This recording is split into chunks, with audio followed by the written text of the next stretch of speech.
right, tonight, super excited about this. This is a world champion turkey caller here, hails from the great state of Florida, land of the Osceola. He's got, I've looked this up, man. I couldn't believe how many titles you've won over the years, but Oh, unbelievable amount of calling titles. And he has been a huge mentor for me over the years, as far as mouth calling and understanding exactly how to use a mouth call the right way. So, a good friend of mine, Scott Ellis. Man, I'm so happy to have you on, man. Thank you. glad to be here. Glad to be sharing something we love together. And it's cool when you're buddies with the person that you're doing a podcast with as well. So glad to be here, brother. Yeah, man. Appreciate it. Yeah, man. So, yeah, so I was like, I kind of want to do it. I try to do an introduction for anybody that comes on here, but like I started like reading about like your calling titles, and I was like, there's no way that is correct. Dude, in your home state, it was like 20 some titles, like just in Florida or something. Yeah, something like that. I mean, and we haven't Yeah. had a state test in 4 or 5 years, but yeah. Uh, Yeah. I've been at it long and hard for about 15 years, and yeah. stepped away from it right now, to be honest. If that question does arise, I'll go ahead and throw it out there because, as you know, we talk fairly regular. I've kind of stepped away from it for a little bit, and no big retirement announcement. I'm just wanting to find the drive and the passion to get after it like I used to. And two, jobs have changed, so I don't have quite the ability, the flexibility, even with a good bit of vacation. I don't have the flexibility to leave as early as or leave early on a Friday to get on a plane Yeah. and do that kind of deal and not burn vacation because now Yep. it's all about chasing birds and then saving some for deer season. And so circumstances have changed, but good 15 years I was at it, hard at it. So, but moving on. Yeah, I've won a few titles over the years, over all those years. Yeah, man. I was which it's funny, man. So of course people know, I was with Woodhaven and everything. Well, while I was there, people may not know this. Scott was actually my pro staff manager. So anything we did, if I had questions about things, I call Scott. Probably the best pro staff manager I've ever had. Probably one of the best management people I've ever had. Very straight to the point. Appreciate And I really enjoyed that. I like that. I know probably appreciate some that. people, I'm sure, somewhere down the line, they're like, I don't like it, is clear and cut like that. I do, man. I enjoyed that. So, really enjoyed that. But I first, the first video I seen of you was on YouTube, and I'm gonna plug your YouTube here for you. Uh, you can Mhm. find him, Scott Ellis, right, on YouTube. Hunt Quest, And Hunt Quest, yeah. Hunt Quest, yeah, that's another one. And I found a video. It was the only video I had ever seen at that time. And since then, I don't think I've ever seen one again. But you did a mouth call care video, mouth call care 101 or something. I can't remember the title, Right, but right. I remember watching. I was like, that cat right there. And I didn't even know who you were at the time. I didn't know anything about the calling world. Uh, I remember seeing that and I was like, that guy right there knows exactly what he's talking about. And so I started going through your videos and stuff. Long story short, a few years later, I ended up actually meeting you and ended up, we exchanged numbers there in Nashville and everything. And that's how the Woodhaven thing Oh, came yeah. about. But yeah, man, I was like, dude, I was like, this guy. And then I started research. I was like, from Florida, because I didn't know any turkey hunters from Florida at that time. And I still to this day, I don't know a whole bunch. I know they're there, but it's kind of when you think of Florida, you kind of think of Scott Ellis, and you kind of think turkey calling, mouth calling, right? And Right, right. I so, thought you were going to say uh, well, you do. You think Osceolas, but yeah. for me, and it may be different for other people, but like when I think about it, I'm like, because you were the first person that I had truly like actually met in person. Um, Mm. But the fact that you love the mouth call the way that you do and the way that you run it, I mean, I know you compete in other divisions far as friction, but far as a mouth call, can you kind of, for somebody that's just starting out, somebody that's not very confident running a diaphragm, can you kind of walk them down on what they need to look for and how they need to go about the approach to selecting a mouth call? Yeah, I think the age-old adage was, "Oh, get a single read or a double read, no cuts." Well, I've always been the complete opposite of that first and foremost because to make a really pure, clear turnover yelp with a straight readed call is a lot harder than just getting rasp on a V or a combo or even a ghost cut. So that's one thing I definitely steer clear of people. I learned to do it on a Quaker Boy Key, I think it was my first mouth call 30 something years ago. And but I learned that way, and I all the people I've taught and mentored and tutored over the last 30 something years have been no, go to a cut call, something simple, just like a V or like my new Energy Woodhaven with the wings trimmed off, something like that, that can get you a little bit of a front end that's not straight rasp. You know, it's you can attain that front, that clear note. And then from there, I mean, I don't have a mouth call sitting here to give a 101, but the first thing is getting air seal Yeah, on the back. Once you put the call in the roof of your mouth, the horseshoe's out. Make sure that call is not leaking. That's one of the most key factors that you hear people. You can actually hear the air coming around the call. That's one of yep, the things you're going to look for once you start making sounds. Um, and from there, I like to teach people with the breath meta or the word breathing, the word methodology. There you go, methodology. there you Where go. you say chirp, chirp, chirp, or Chirp, chirp, chirp. chirp, just to get the sounds and kick for clucking and cutting. You know, I've done really well with people just learning how to create sounds. And once you start creating sounds, then you start studying turkeys. I've got an instructional on YouTube, Yep. somewhere buried in the Hunt Quest. That's turkey calling 101, the starting, the high, the front note, the back end of the lower end of the yelp, and Yep. I've got one there. So if you really want to get serious and me not spend 20 minutes explaining that, once you start making sounds, get on YouTube, check the videos out, study turkeys, start copying turkey rhythm, and don't copy callers, copy turkeys, and it doesn't have to be perfect. 100%. You just want good 100%. rhythm and realism. Yeah. Yeah, and that is dude, that's a really good statement because I've had people ask me and they say, "Well, I want to sound like Van Sice or I want to sound like Ellis. I want to sound like these guys." And I'm like, "Nah, man, you're doing it all wrong. Like those guys." And I tell them, I say, "You will never sound like those guys because God made their mouth the way He made it, their lungs. They're gonna have a unique sound." And it's funny when all the really good callers get out there, and they come up on stage. I can close my eyes and as soon as they open their mouth, I go, I know exactly who that is. I know exactly who that is. And it's just the way God made us. They can run the same call. And I explain that to people and I say, man, you know, you're going to have your own sound, and just make that sound as close to a wild turkey as you can. So, And but, you get advanced, you can manipulate the call to sound like multiple hens and have a different sound.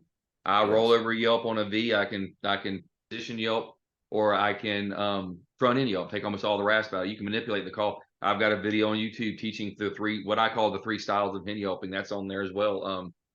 Um, and at the end of the day, all I ever did was pick a hen voice that I can relate to and I've heard in the woods a lot, at least similarly that hmm style of yelp, and that's the hen that I've had in my head for you. And I think I still haven't attained her because I just don't think yeah, rubber's going to do it. It ain't matter yeah, how good we get.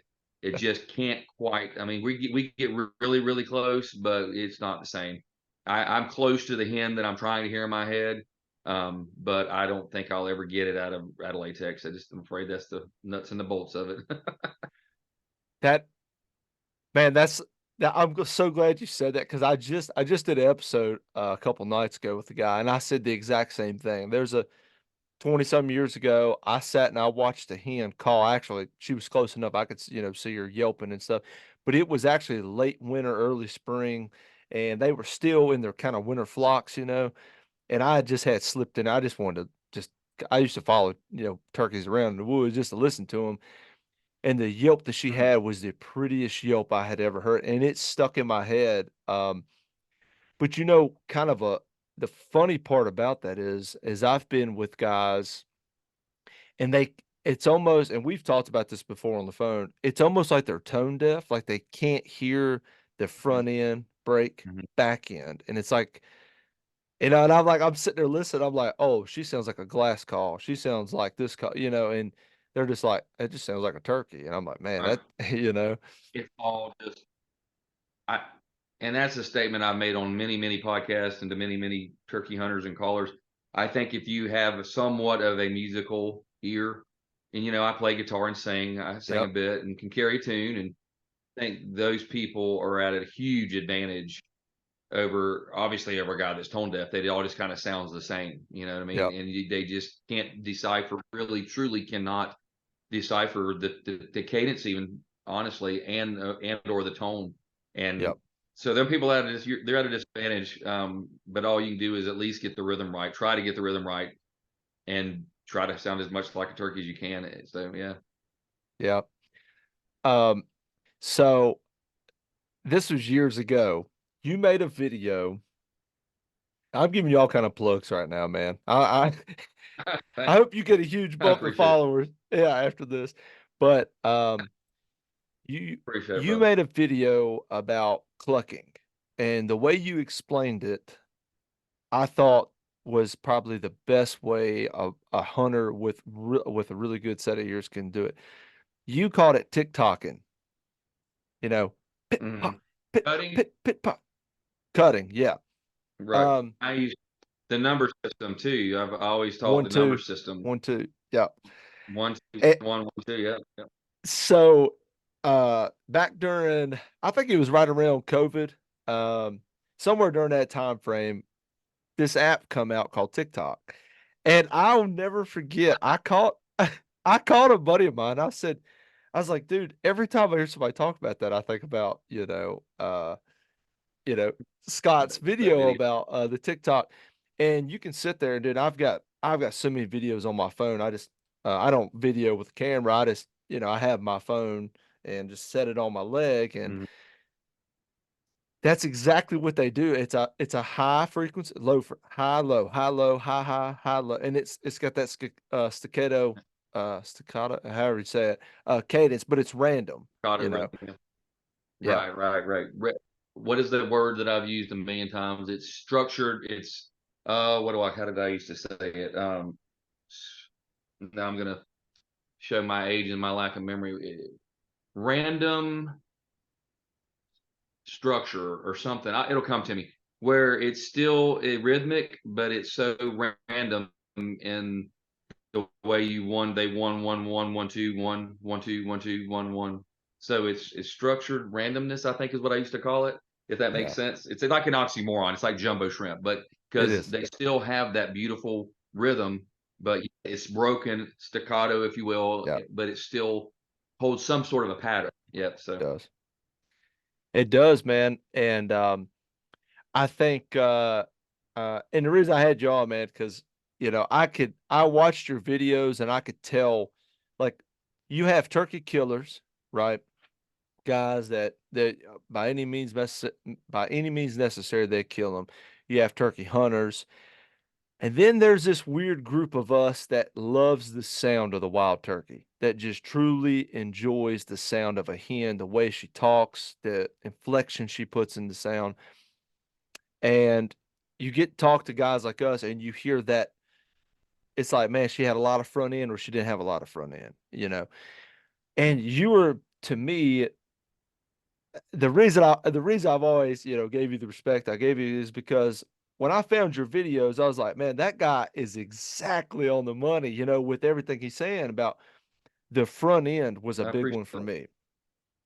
There was a lot of Hmm. calls on the market, and we're not going to detail on that or anything, but it's like they just, they weren't stretched right, or properly, I guess I should say, and you just could not get a front end with them. Now, I don't care who you were, you, Van Size, Dave Owens, one of them guys, you could not get a front end with them. And they had that rasp. They kill turkeys, sure, Hmm. but when you listen to a hen and you hear that kind of box call kind of sound to them, they got that, super clean.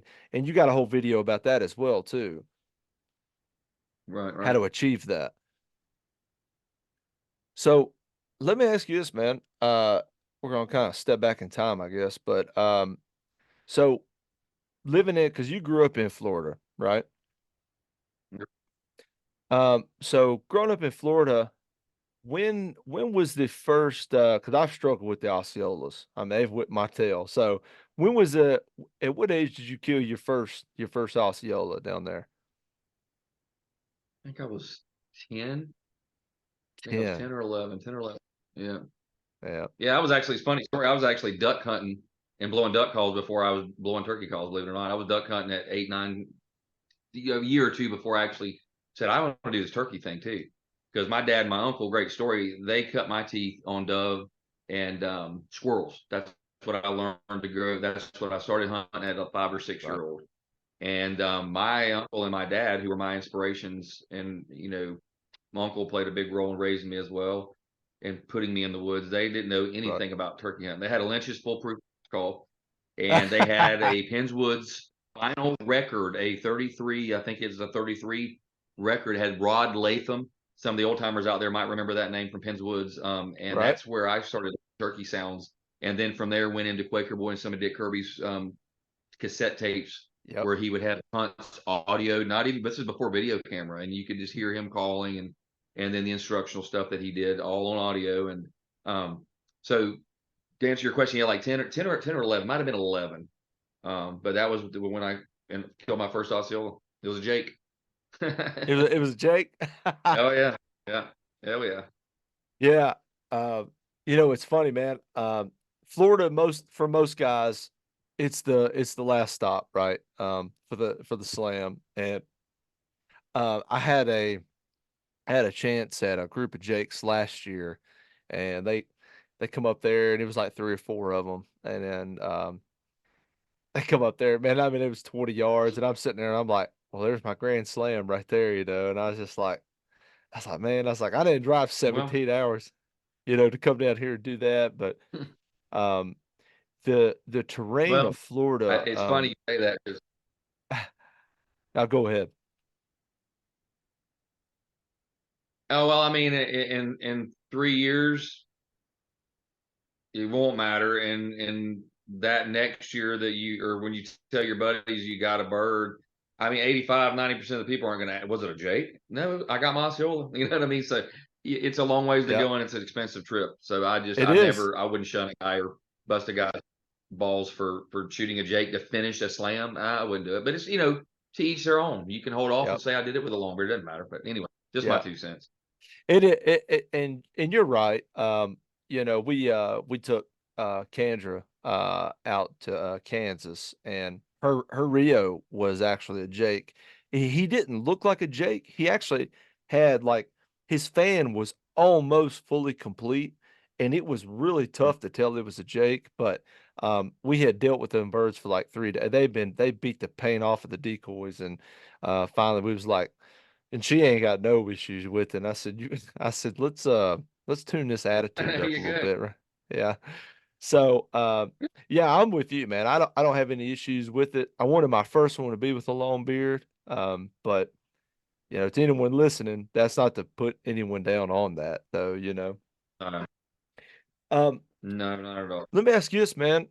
The state of competitive calling. We've talked about this briefly in the past. And well, we'll start with how you got into it. How did you get into competitive calling? Of course, with your dad and uncle not being turkey hunters, how'd you get into that? Um, I started turkey hunting, like I said, I killed a bird the first year I started turkey hunting. Um, my very first turkey hunt was a fall turkey hunt with a fellow named Glenn Wilson. Never heard a bird, never saw a bird, never heard just nothing. Didn't hear a peep. But that guy put those mouth calls in the first time I'd ever seen somebody do that, and I was just mesmerized. And then I started understanding how we were talking to a bird like Dr. Doolittle, basically talking Nah, to an animal in its own language. And so I really became enamored, even more so than duck calling, because ducks don't answer you back per se. I mean, I've had a duck quack back at me sitting on the water, but yep, not like turkeys do. Okay. So that's the other level that took me through the stratosphere going, oh my gosh, this is the coolest thing. You talk to these daggone yeah, creatures. This is so cool.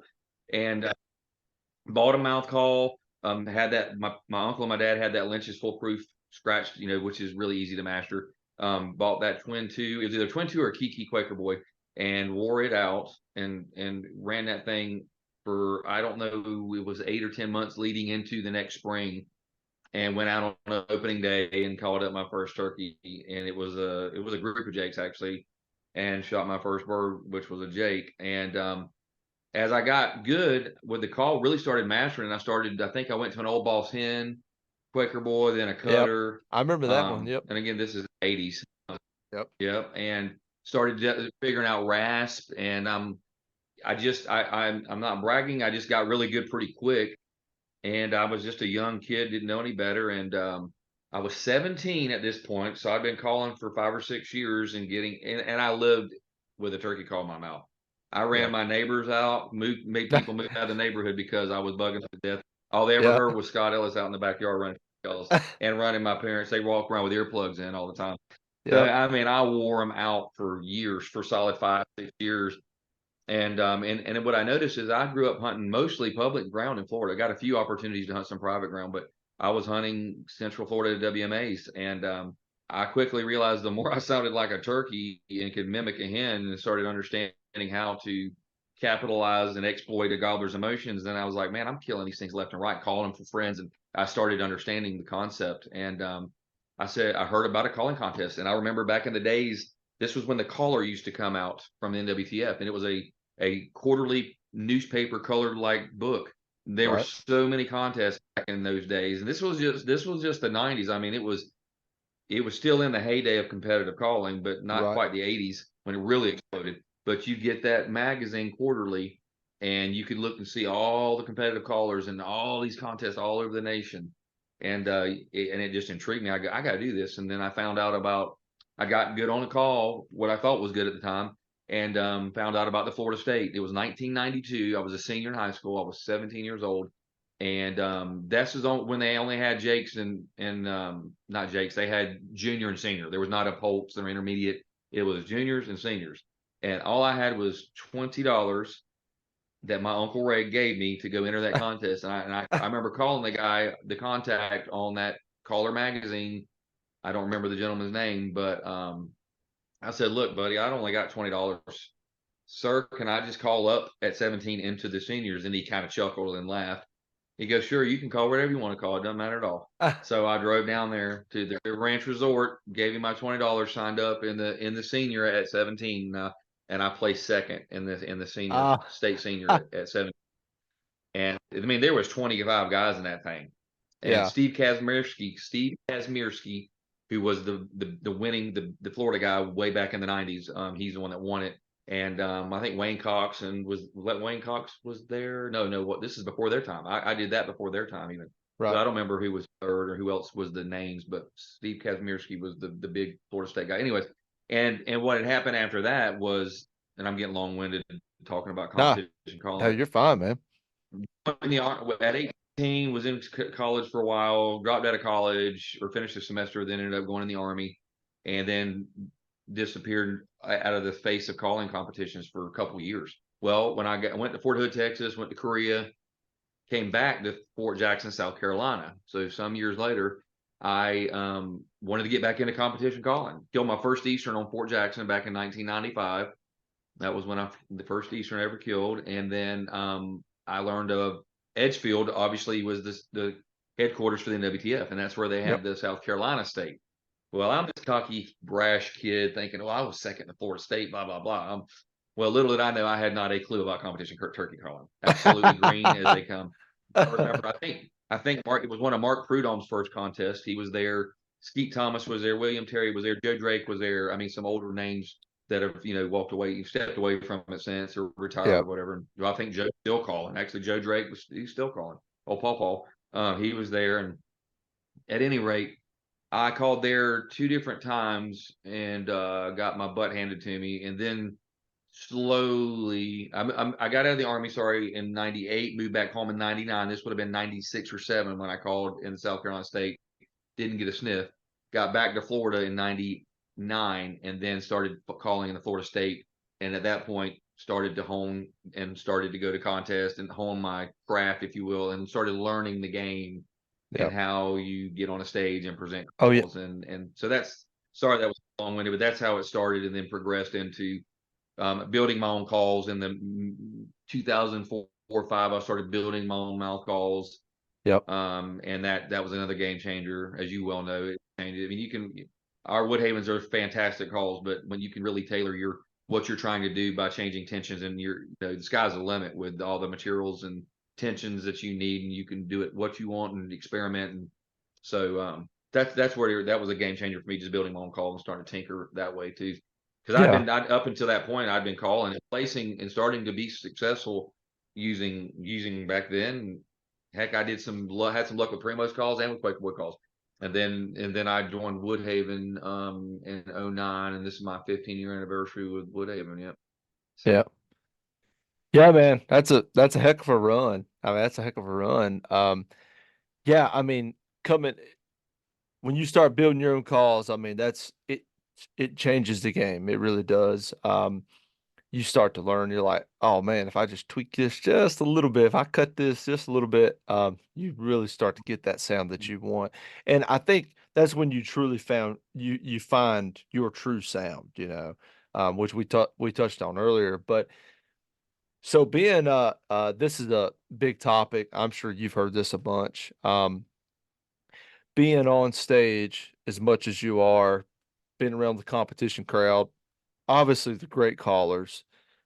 One of the big things that I have always heard from just the I guess the general population is how does that translate to the woods? Like doing those calls, how does it translate to the woods?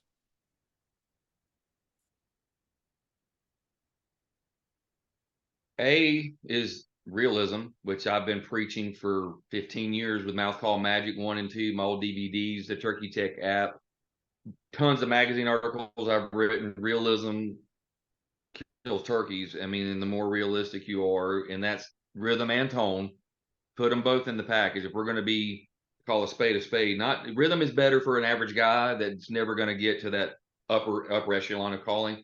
Rhythm is trumps tone, but when you put them together, then you have another art and tool in your bag, if you will. Yeah. Um, and B is just performing under all of that pressure and being able to create a call under the gun, under the nerves, because I get nervous to some degree still to this day. 39 seasons later, however dang long I've been hunting now, 39 seasons, still get nervous. We'll get cottonmouth.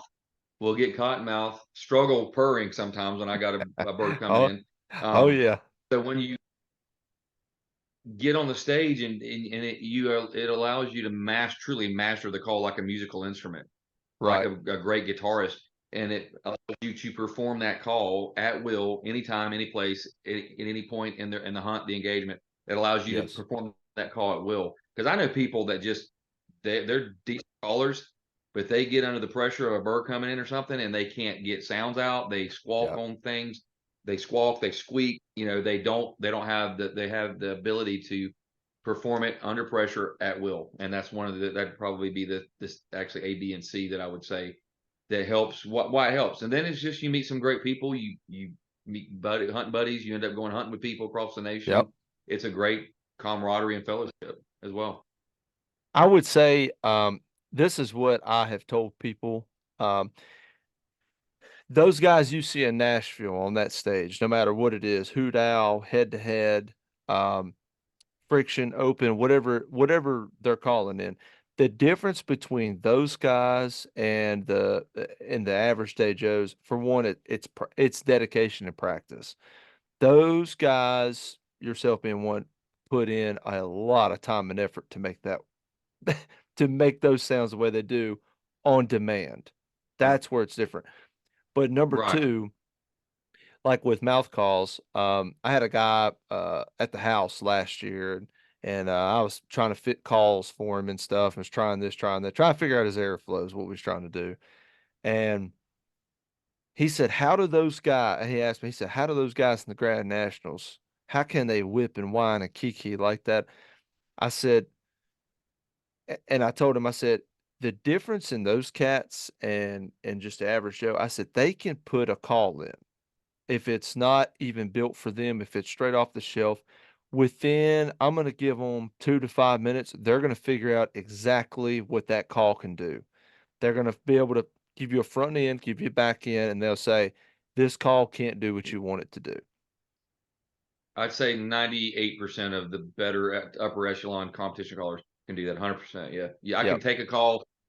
I mean, I demo most all of our Woodhaven mouth calls, and I've got the one coming out. Billy does stuff. Yargis does stuff for us too.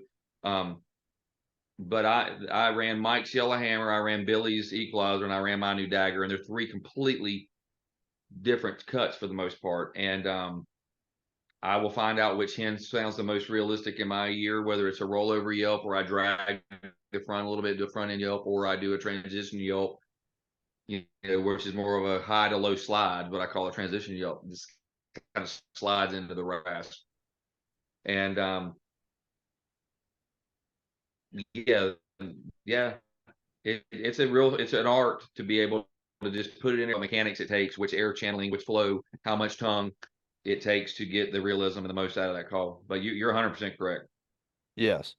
And the reason I say that, the first time I went to Nashville, I never realized people love turkey hunting the way that I did. I had no idea. And went to the convention and I walked in, I was like, if heaven is anything like this, I said, I'm good. I said, we'll do whatever we Yeah, can get there. But come by the Woodhaven booth and I started talking to you. It's before I ever knew you or anything, but um, I was interested in some mouth calls and stuff. And I said, "Man, I want a call that I can cut on, but I want a call I can key on." And you were like, "Oh, like this one." And you pull one off the rack. I don't know if you remember this or not. You may not, but you pulled it I off think the I do. rack. You remember that? I think so. It was. I think it was a. It was some type of combo cutter, a cutter call.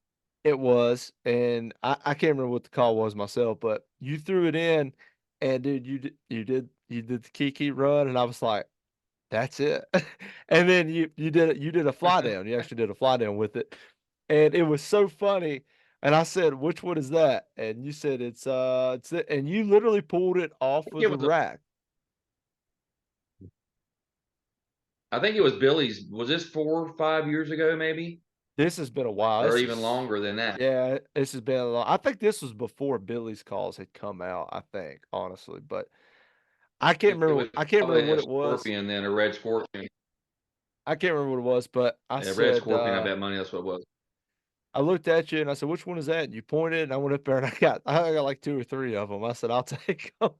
And then I walked out, and it was so funny. And from that point forward, and that's why I like when I'm selling calls and stuff, I give them like a range. Like, we'll give them, early morning stuff. I give them the wit clucks, I give them the fly downs, and then we go through the whole yelping, back to soft stuff. And so you can see what that call can do. So if it doesn't sound like what you think it should sound, the capability of that call. It's not the call. And that's Right, what you proved to me. It was right, like, okay, well, it's not me, or it's not the call, it's me. I have to improve in this area, whatever. So yeah, I thought that right. was so funny, man. I was like, yeah, I was like, man, I was like, that's exactly what that needs to sound like. Yeah. It was pretty cool, man. Yeah, it is. It is always cool. Kiki run's always cool, and then you go into some cutting in a cutter call and a ghost cutter. Great for both of those. They are. It's you. I can They key are. on a V, but it's tough. It's tough, but It yeah, is tough. very cool. Um, I know you're a V cut man. You always offer some sort of a V cut style. Why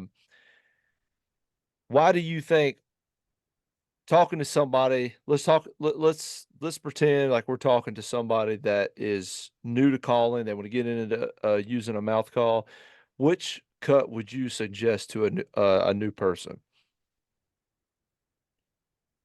I mean, as we talked about earlier, I like a cutter call. I like a combo cut myself.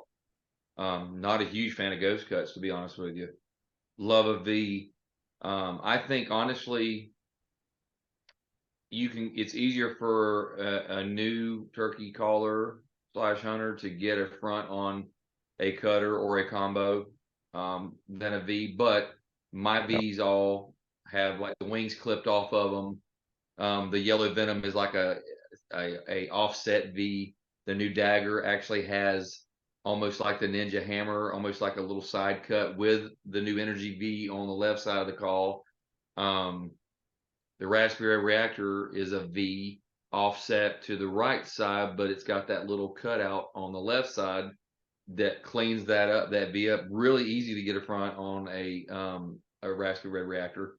So six one, half the other, the other. I can't tell you. You know what I mean? Like the only Yep. thing I can say is the new turkey hunter might be able to get a little bit better front on a side cut call or even a ghost cut.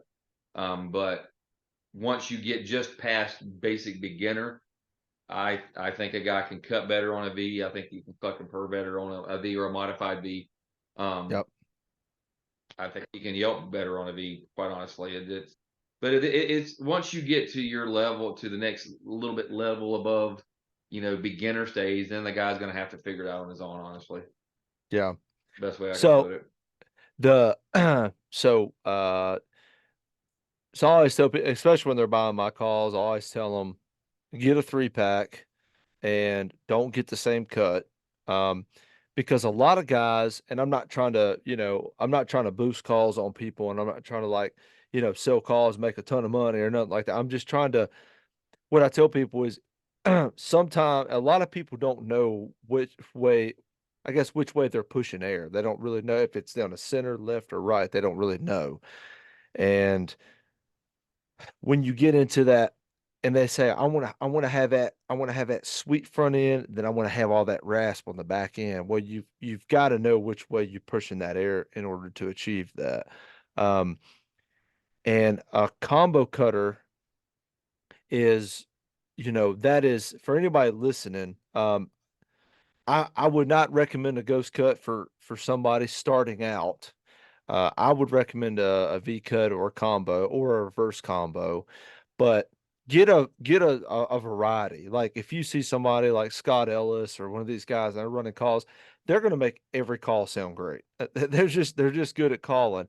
But these companies like myself, Woodhaven, these different places, they're going to offer different. They're going to offer these 3 and 4 packs, and it's not a marketing scheme to like, get like money out of people. It truly is like you really need to figure out which one works for you, you know.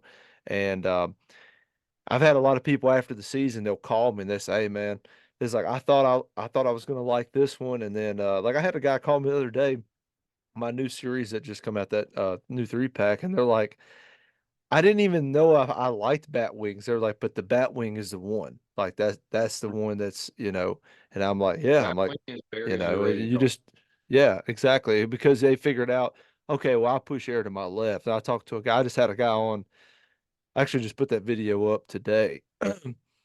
Uh, this guy from Michigan, me and him was talking. He was like, I push air to the left. Like he already knew. He was like, I push air to the left. And it's, and I was like, I told him, I said, most people don't know that. Right, right. And here's the other thing too, is with these 3 packs, not only does it give you something to experiment with, it gives you three different hen voices. Exactly. The average guy is not going to learn to do three, four, five hens on a mouth call. Yep. But if he can just put those in his pack and have, like the this premiere series that we released this year, it's got my call, which is a hybrid slash, it's a side cut slash hybrid V call. The yellow hammer is what we call a hammer cut, which is kind of more of a side cut call. But it's still technically kind of like a combo. And then Billy's is a modified cutter call. So you got, and every one of them, my demo will be going up real soon. I think of all three with all three calls. And if you have any kind of ear, you can clearly hear three different, Three completely different different hens. hens. Yep. And that's where you get the versatility in those 3 packs. Because can't tell you how many times I've changed that voice and turned a gobbler around just because he didn't care for that tone and that rasp, but you changed it, or I changed it on the same call, whatever. But changed calls, changed it on the same call, but changed that voice dramatically. took all the rasp out, added more rasp, did a rollover with a little whistle kind of when you roll over and snap it over, Oh and yeah. it just turned the gobbler. Yep, turned him around and he marched right in the gun range. Done that more times than I can even remember. We were in Pennsylvania a few years ago, me and a guy, and I told him, I said, I said, you can change a turkey's demeanor with changing a call. And he like kind of like he didn't, he's my buddy, so like he didn't like say anything. But I told him, I said, I'm telling you, you can change an entire turkey's attitude just by changing the call. And he was like, okay, whatever. Well, Mm. we ended up getting on this turkey. Ended up walking up on this turkey. It was a really weird story, but this turkey had been, you could tell it was public ground, so this turkey had been shot at, I'm sure, several times. He was super nervous, and he hadn't seen us or nothing. We had the drop on him, and we just kind of Right. just sat down on him, and he was working his way to us, and he was just outside of gun range. I was like, man, we need to bring him in. I called to him super soft, and that turkey pulled his head up, and he did not like that. And he started walking away, Mm. and I Jake yelped at him. And when I Jake yelped, he turned around full strut and he gobbled. And he was Mm. out by that time, he's 65, 70 yards. He wasn't coming, but his demeanor had changed. And he dropped his wings, he pulled them up, and he was looking. I gave him some more hen yelps, just straight front end, nothing, no rasp to it. Because most people are gonna give him just straight rasp. I give him Mm. that. He started kind of coming our way, and he finally was like, I'm in a place where I should see that hen. He said, and she's not there. So he walked away, and as he's walking I, away, I Jake yelped at him, and he gobbled again. And he walked off, and my buddy turned around and he looked at me and he said, you were right. He said, that turkey completely changed his demeanor. And I said, yeah. I said, but that's the difference in using a call. You may counter that call just a little bit. You may run that air just a little bit off the side, and you can change a whole sound of a call. So that's why those three packs they're so good because like you said, you can get three different hens with that, with guys like yourself, me, somebody that plays with a call a bunch can run a call and actually manipulate that thing to where you can make it right. sound several Totally. different ways. Right, right. But the average guy doesn't do that. And no offense, it's just they don't practice enough to do that. That's fine. That's why there's Yeah, options. And that's and I right. tell you a caveat to what you said about changing the call.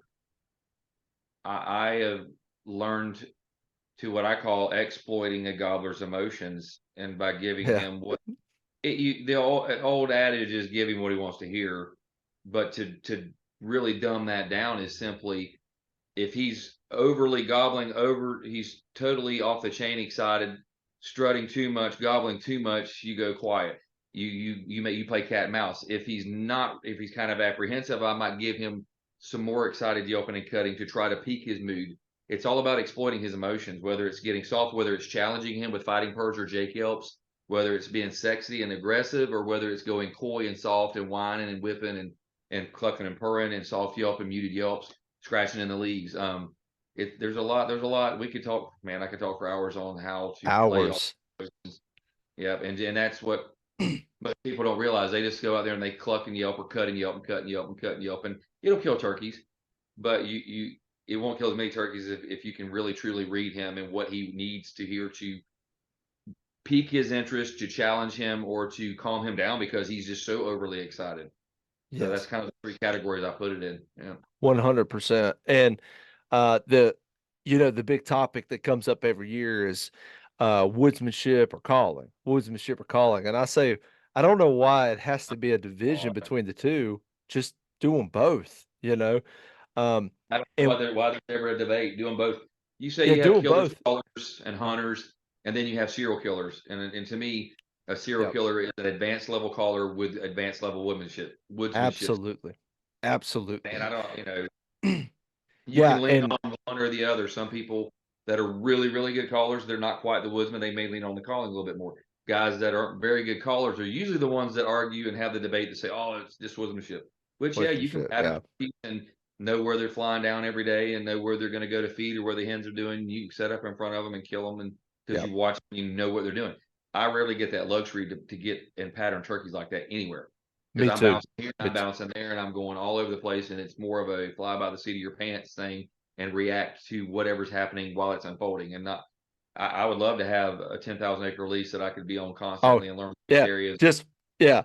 and Just know walk around and be exactly what like, to do, but I never have that, so I've had to lean on both of those 2 skills together to slay them, I, to beat them down.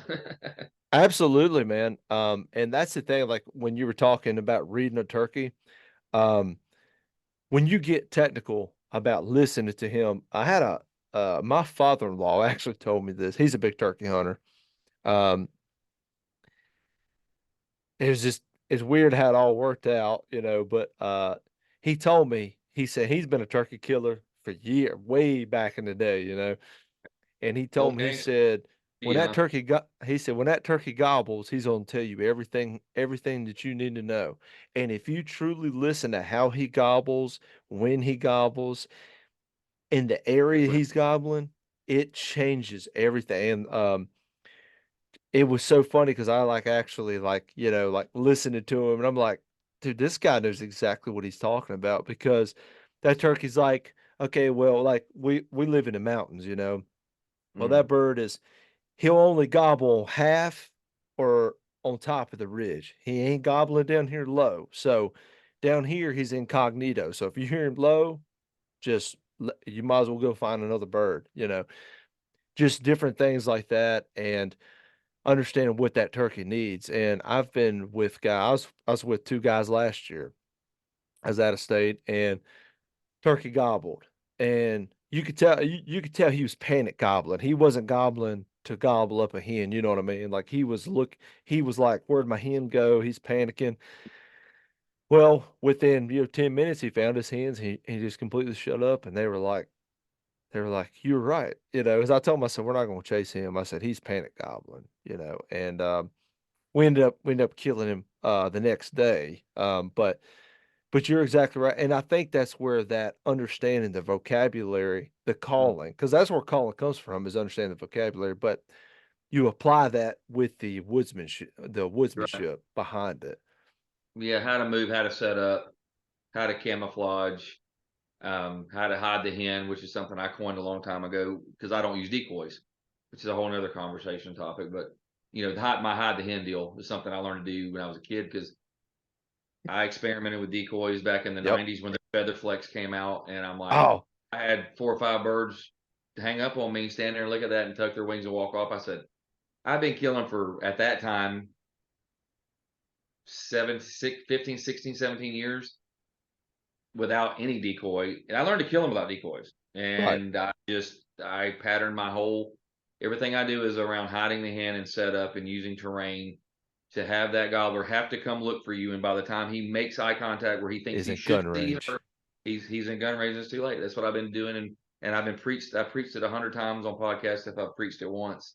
And I'm not saying there's anything wrong with decoys. It's just I'm not going to take the chance on a visual whenever I don't need it. And it Yep. can't, and when a visual 100, because there's not many that, I mean, unless he's just rank and he's just not going to come, I don't know how many would have came just because you had a deep or how many could would have hung up anyways and looked at the Yes. deep. So I just don't take, Yes. basically, I don't take the chance. So Yeah. nothing wrong with them. They work just fine. People use them with great success, but 1000%. And um, it's so funny you said Featherflex. I have not heard that name in 20 some years. So here's the funny part about that. I carry a Featherflex in my vest. I actually have an old school foam decoy, and the only time I use it is if like we get in a situation to where I'm like, if he pops up right here, especially when we're deep in the mountains, if he pops up here, I need him to see that before he sees us, then right. shoot him. Because the Feather Flex, I still think it's like one of the greatest designs because it's so lightweight, and Yeah. of course, the paint peeled off of them. And I don't even remember who made those freaking decoys, but I got those Delta, it was decoys. Delta, I believe. Who was it? Delta. I think it was Delta? Delta, I believe, or Flambeau. Okay. I don't I think remember. Yeah. It was Flambeau. That's who it was. Okay. But but it was so funny. So I killed my Rio, my first Rio out in Kansas, and on the way there, we had to kind of slip and dip. We was trying to get around this plum thicket and everything, and Robert Smith, I was, you know, Robert Smith, Woodhaven. I was with him, and I somehow a thing come out. I lost it. Her name was Martha, and I was like, damn. I was like, man, I lost Martha, man. You know. He was like, He's like, you have another one? I said, of course I do. I got two of them, you know. And he's like, I haven't seen them decoys in like 25 years. Yeah. And I was like, dude, I said, I was like, I got these when I was a kid. I said, I hung on to them and they just take shot. I mean, it doesn't matter, you know. But I'm like you, man. I believe that, I believe hiding the hen, that's a really good phrase. I'm gonna steal that from you. I've been But saying it for about a decade, probably. Anyways, yeah. Yeah. but hiding the hen, that is such a, I know here, especially with us, with the topography that we have, like you can really hide from a turkey, you know, using elevation. Hmm. And that is, to me, that I think that kills a lot of turkey because they get curious, you know, like I may be pressured, but I'd still want to look. And if you know, okay, who's gonna be between this tree and this tree, you know, you got a chance. That's right. Yeah, 100%. 100%. But man, let me ask you this. What the world's constantly evolving, right? It's constantly changing. Um, in the industry, like you said, you've been calling or you've been hunting for 39 seasons or whatever it's been, and you've been calling, I assume pretty close to that, you know, in the calling arena. What have you seen like the biggest change in the hunting industry over the years? Hmm. That's a good question. Technology. Um, Technology. you know, Apex turkey loads, TSS. Obviously, you can shoot them further these days. That's a whole nother debate. We don't have to get into all that. Yep. I will say I don't think latex is as good as it was, not even close, even 10 or 15 years ago. Yep. Um, as a call maker yourself, you can definitely latex does not hold up like it used to hold up. And I think it's because I was in the plastics industry for about 12 years, and we used to blow flower plots, injection blow mold flower pots, and we used calcium as a filler to add weight to those pots. And it had a polymer mixed with the calcium, and it gave the pot weight to make spec. But after about 2 or 3 months of sitting at a Lowe's or Home Depot, those pots would start cracking and dry rotting basically. And I believe in my heart of hearts that what we're getting now, what's limited supplies that we can even get latex anymore, that it is not pure latex rubber. I think there's additives in there. They're just like a hybrid or something. Um, so that said, and in the same token, my gosh, look at the cuts and the designs and mouth calls these days. It's myself included. I've got 6 different models with with Woodhaven and all different kinds of cuts. The black reactor, the red Yep. reactor, just different turkey feet and offset this. And I mean, people back in the day, it was a straight split V and a cutter call and an That's old ball it. stand. Yep. Two read with the splits on the end. That was about your 3 main Yep. styles of call for umpteen years. Then the combo cut kind of came along, and Yep. I would say probably in the late '80s. I'm guessing, which is nothing but a V with the one side ripped out, the right side or the left side ripped out. Yep. What else came on? What else have I seen changed as the advent of social media that's changed the whole game in the last. Well, gosh, I've been on 14 years, 13, 14 years. It's just completely changed the game Thousand percent. for Thousand advertising and percent. marketing.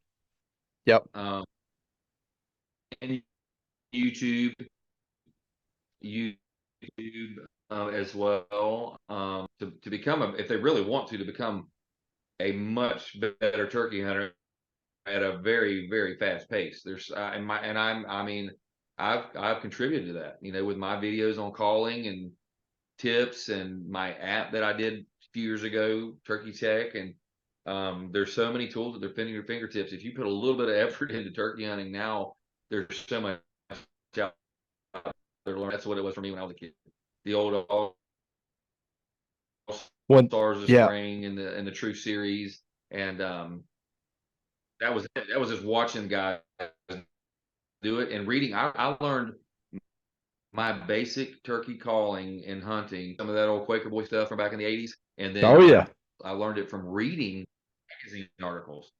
I learned it from Sports Afield and Field and Stream, Peterson's hunting. I mean, I learned my base knowledge was just reading articles, and my gosh, printed magazines are becoming pretty scarce these days. You know, They're scarce. I think that Yep. kind of covers several really good topics: technology and social media, all this.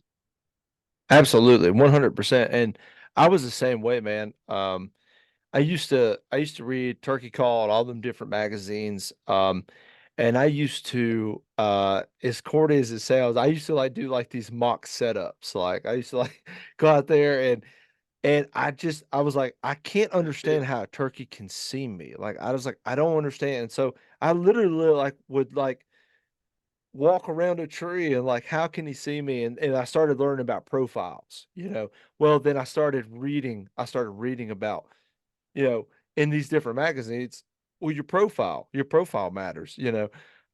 Why a boss hen's a boss hen? Why does she sound a certain way? Why does, you know, and now these kids, so say not even a kid, let's just say somebody that's Young just adult, yeah, that's just new to is just new to hunting. Is like they seen a video, they seen a Scott Ellis video or podcast, whatever. They're like, I want to try it. They can go on there and get high quality video. They can listen to a turkey and they get all the tips that they need to understand what they need to do to kill a turkey. Now you still got to go out there and you got to do it right. But when we were growing up, like you didn't have none of that. no. It's funny you say those mock setups. My cousin and I used to do that same thing. I used to literally get in my camouflage and have my dad. I used to have one of those little cartridge click cameras, and I'd have Cameras, yeah. take pictures against a tree, watching my camo blend and backdrop, and yeah, it's silly. We used to run calls out in the woods by the house, and Just to my listen my, to my cousin would shake a box call or something, and we'd be answering and working these scenarios. We were creative, man. We were really creative, and I think it helped in the long run. And them. we were bored. 1000%. We were bored. And bored, yeah. We didn't have the internet, right? It didn't have all these TV shows. But you know, man, I do think I think if you talk to I just had this discussion with the guy last episode. I do think that you know, like where you grew up, you didn't really have like your dad, your uncle, like they didn't really turkey hunt. So you kind of had to figure it out on your own. I was the same way. This other guy I was talking to, he was the same way. I think that there's a little bit of romanticism into figuring out an animal that is responsive the way that a turkey is in the spring, you know. I think there is something romantic about that, and you kind of understand, you start to learn, you're like, okay, well, if I do this, he does this, you know, but it's on your own terms. You're like, okay, well, he whipped me, but why did he do that, you know? And it's not a forced religion, I guess you could say. Yeah. I think that matters a bunch. And these guys like yourself, all those guys on stage, I'm sure they probably have similar stories. The romance was always the talking to an animal in his own language, Oh and yeah. that's what I fell in love with. And you said something else I was going to key on about oh, learning it on your own. Like you said, my uncle, my dad didn't know anything about turkey hunting. They hunted, but that just was not a thing for them. Yep. And so I Yep. learned everything I did from on my own on public land in Osceolas. And I tell you, That's tough. For Osceola is anyone all that's listening, I don't mean to cut you off. If anyone that's listening, to kill Osceolas on public land is one of the hardest things you're ever going to do in the hunting world. it really is when this, and it's the pressure. We say public, It's the they gobble pressure. like it's the pressure they get, the It's the immense pressure. pressure of calling and human contact. And I'll be honest that Osceolas can be just as easy to kill as a lovesick Miriam. They can be Yep. as a whole to me are pretty much a hard. They're and I'm not being partial because I'm from here, but I've hunted every subspecies pretty exclusively. Other than I've only ever killed two Goulds, and you can hit them with wiffle ball bats. But That said, um, the second hardest bird, in my opinion, is easterns in elevation. Eastern turkeys in any kind of elevation, they are stinkers. And I Yeah. love hunting the mountains. I love hunting the high ground. It's so much fun. Yeah. It's hard on the legs and the knees as I'm almost 50 now in July, but but I do love, and I love hunting Miriams in up in the Pacific Northwest in elevation, and I love hunting Miriams in South Dakota, and in the Black Hills, and I like turkeys in elevation. It's like I said, it's harder hunting, but it's just fun. It's just a It is different fun. It than is flat. fun. Yep. You know. Uh, yeah, it's definitely fun. It is hard on the knees. I'm like you, man. I've noticed as I've gotten older, it is harder to run these hills, um, but I think, do you feel like this wasn't on the agenda here, but do you feel like that the weather is do you feel like the weather is a lot different than it was 30, 40 years ago? It's an interesting question because you talking about where I grew up here in Florida or in general? Because So I've only been so chasing birds in all these states for 20 years now, probably early 2000s. I really started going abroad. But as far as Florida, I agree with that 100%. We've actually had a chilly winter here. Like the okay, high today was in the low 60s. That's not cold, but you understand. I mean, it can be 85 degrees in February in Florida. right. And we've had a lot. We're having an El Nino year, so that brings the cooler, damper winters. And as a whole, I've seen the temperatures. It's just been a lot hotter in Florida for a long time. But this winter is how I remembered it as a kid. Lots of 40s for lows and 60s for highs. It was cool and chilly a little bit in the mornings, and it was pretty consistent. It might get a day or two in the 70s, and then a front will come through, and then it warm up a day or two into the 70s, and then a front will come through. Then you get a freeze. We get freezes down here. It was consistently that type of weather when I was a kid growing up. I don't ever remember being so hot, even during the spring as it is now. So I don't know where you were going with that, but I agree. I think the weather down here. Now I can't speak for all the states that I've Yeah, hunted. The time right. I was there, I can't really make any consistent matchup with Yes. that. Yeah. Yes.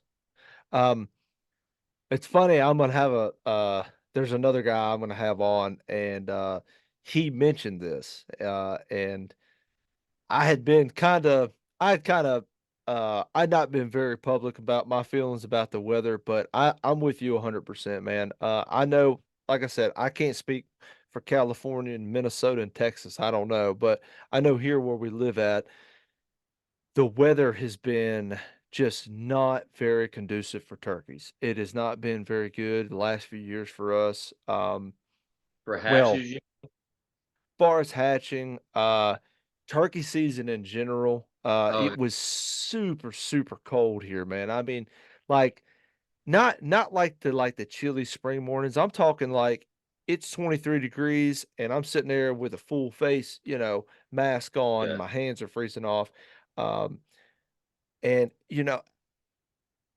I'm sure that has an effect on them at some point, but I don't feel like when I was a kid growing up, I don't remember it being like that. Hmm.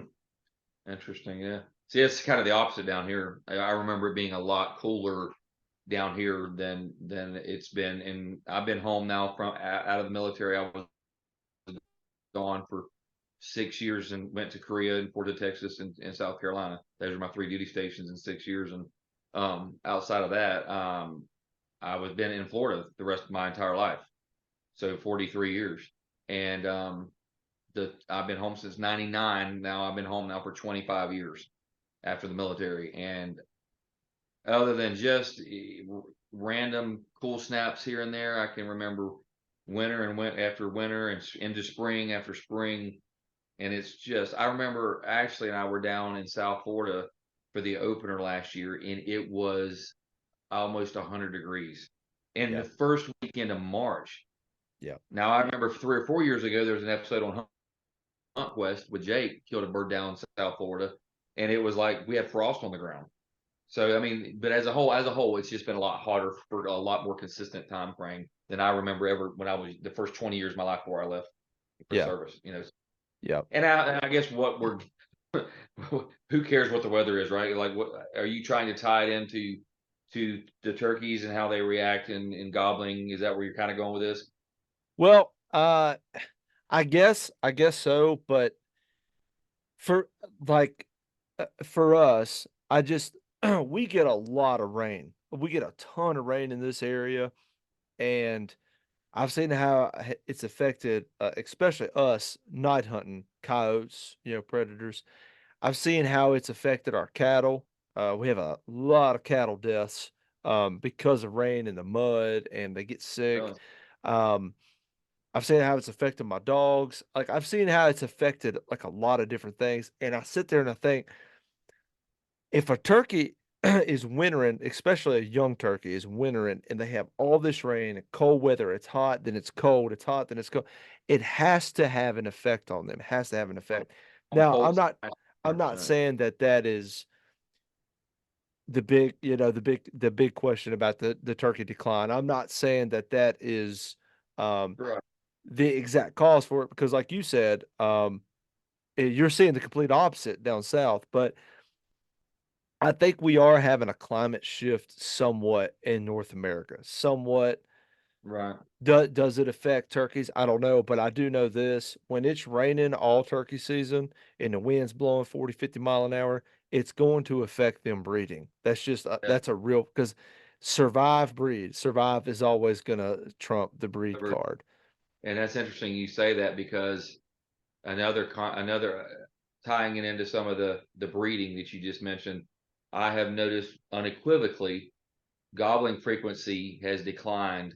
Decline. Even when there's Yep. birds, as they do not gobble, in my opinion. I've watched for 40 years almost in hunting all these different states, even hunting Rios and Miriams, where they do not gobble like they used to gobble. And I think that's evolution. I think that's predation. I think that's hunting pressure just in the last 30 something years. And Yes. you can't Yep. help but not wonder they find each other through drumming, they find each other through happenstance, frequenting feed areas, whatnot. But I think just the lack of gobbling and the in frequency, and what I'm saying is declining of gobbling frequency, that's affecting the breeding. They're not breeding as effectively as they once would because they're not finding each other as effectively as they once did.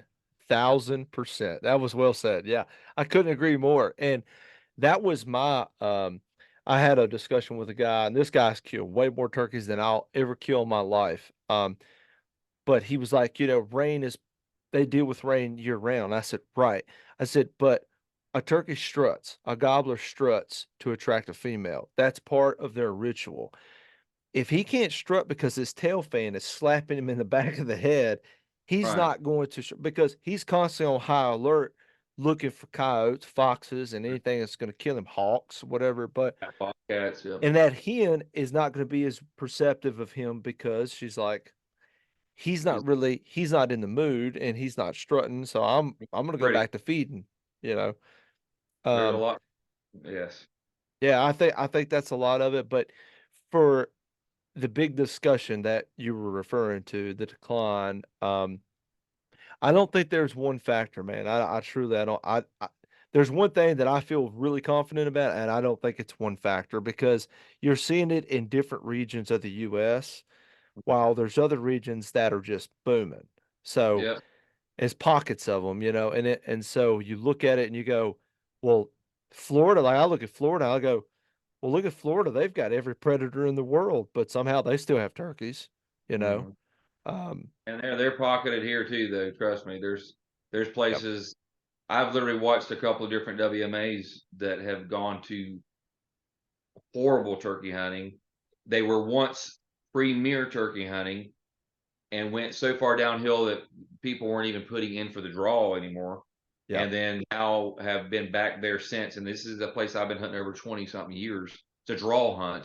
And now the populations are back up. So, if there's so many factors, we talked it about is. this before we started recording. I'm not a biologist. I have my theories, and I think nest predation is probably the number one reason for declines. And raccoons are there. It's insanity, man. It's insane the amount of raccoons that and people. Here's a caveat. People can complain about coyotes. I don't think coyotes catch many turkeys, is my theory, my belief.